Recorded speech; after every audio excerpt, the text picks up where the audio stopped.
ఇక్కడ 4 బండ్లు ఉండే 4 బండ్లకి గుద్దు కూడా వెళ్ళిపోయాడు. మొత్తం యాక్సిడెంట్ అయ్యి ఇక్కడ షాప్ దగ్గర ఆగింది బండి, అది మొత్తం టర్నింగ్ పైన.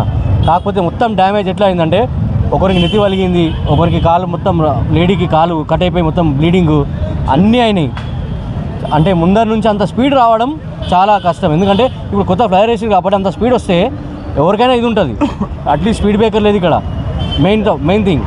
కానీ స్ట్రైట్ వచ్చింది, కానీ గుద్దడం మొత్తం బండ్లని రాంగ్ సైడ్ 2 పడ్డాయి, ఇక్కడ 4 బండ్లు పడ్డాయి. ఇంజూర్డ్ చాలా మంది అయ్యారు, కానీ ఇప్పుడైతే మా అపార్ట్మెంట్ నుంచి ఇక్కడ నుంచి అయితే 4 మెంబర్స్ అయ్యారు. తాగిలేడంట రోజా ఉన్నామని చెప్తున్నాడు, కానీ అది ఎంత నిజమో అబద్ధమో మనం చెప్పలేము, దేవుని కెరక.